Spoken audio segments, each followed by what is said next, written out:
We are now just 22 days away from Star Wars Celebration, which is going to be the time and place of the official reveal and debut of the teaser trailer of this movie by JJ. This is Mike Zero. If you guys are new to the channel, do make sure to subscribe to see future Star Wars content.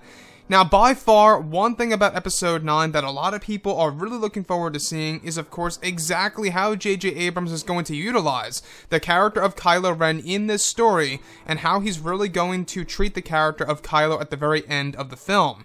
Now, these past couple of weeks or so, we've been learning a whole lot more about this movie when it comes to some of the set leaks, the set designs, the concept art, and storyboard descriptions, etc. One of which has all to do with one of the opening sequences in Episode 9.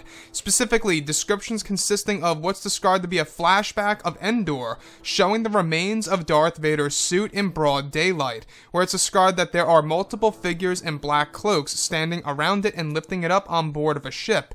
It's implied that these are the acolytes of the Beyond. It's said to be a brief sequence in the first act of the film that's associated with the opening of Kylo Ren's story. Another goes over Kylo Ren debriefing his Knights of Ren after their mission from the Beyond. It's described that part of their mission to the Beyond had to do with seeking out the next generation of the acolytes that hold secrets to the dark side and of Darth Vader. It's said that the Knights have been away for an entire year and begin to question the death of Supreme Leader Snoke. It's described that in the film there is a conflict at a point in time between the Knights of Ren and Kylo Ren over the death of Snoke. Additionally, it's said that the Knights of Ren bring one of the acolytes before Kylo Ren for interrogation from Kylo to retrieve information about Darth Vader and what the Beyond really is. So I really want to go over a couple of parts about this because this is sounding very interesting indeed for this movie by JJ. Now, we do know that J.J. Abrams is going to be introducing a lot of wild and crazy ideas in this film that's really going to make it seem like a movie on its own. And that honestly could very well be a risk. It could be a good or a bad thing for the entire Skywalker saga or for the final film of the sequel trilogy.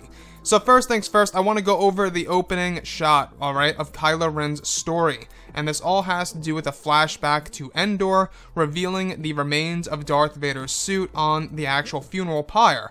So, what's interesting about this is that this definitely does line directly up with how they shot scenes over in California, over in the Redwoods. I don't know if you guys remember, but over in the summer, they took one whole entire day to shoot a very brief scene over in the Redwoods, over in California for the next Star Wars movie.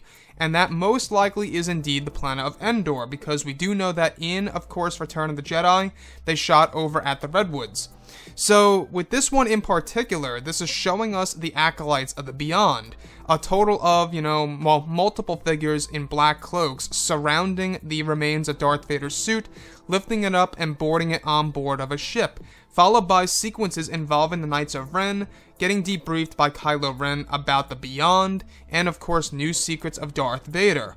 So we do know that the Knights of Ren, the acolytes of the Beyond itself, and Darth Vader, there's a lot of connections between everything here that's going to be answered in this movie, and this is also something to do with the new threat in the film. So, with that being said, what I find very intriguing is how the Knights of Ren have been away for an entire year, and that's why they were not present in The Last Jedi and in The Force Awakens. They know secrets of the dark side and of Darth Vader, the acolytes of the Beyond. And the Knights of Ren actually bring back one of the members of the acolytes, the one who survived before Kylo Ren that will be interrogated by Kylo, to learn more about the secrets of Darth Vader, and of course, new secrets of the Beyond and the dark side itself. So, we do know that, J.J. Abrams is bringing back that element of Kylo Ren being obsessed with his grandfather, right? Being obsessed with his own grandfather, Darth Vader, who once ruled the entire galaxy. And I like that, guys. I honestly do enjoy that because it's almost as if Kylo Ren is a delusional type of villain, where he's kind of insane and he doesn't know exactly what he's fighting for. He's just obsessed with the dark side and the concept of his grandfather being this ruler of the galaxy at one point in time.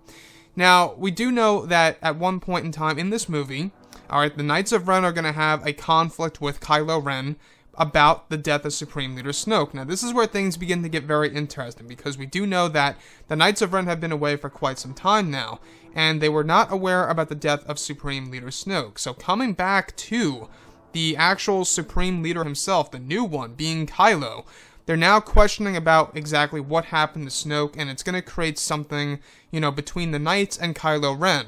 This could very well fall directly in line with a lot of people's predictions out there, that the Knights of Ren are going to turn on Kylo Ren in this movie. That's a big possibility. The fact that they're going to have a conflict in this movie, I don't know about you guys, but it seems like that's a big hint of what's going to happen. So let me know what you guys think about all of this, because all of this sounds very intriguing for sure. Everything from the Knights of Ren, the Acolytes of the Beyond, and the Beyond itself. Anyways, guys, drop a comment below. Let me know what you think about all of this in the comments. And if you guys did enjoy the content for today, do make sure to drop a thumbs up on this video to support the channel. I thank you all so very much for the kind support, and I'll catch you guys next time.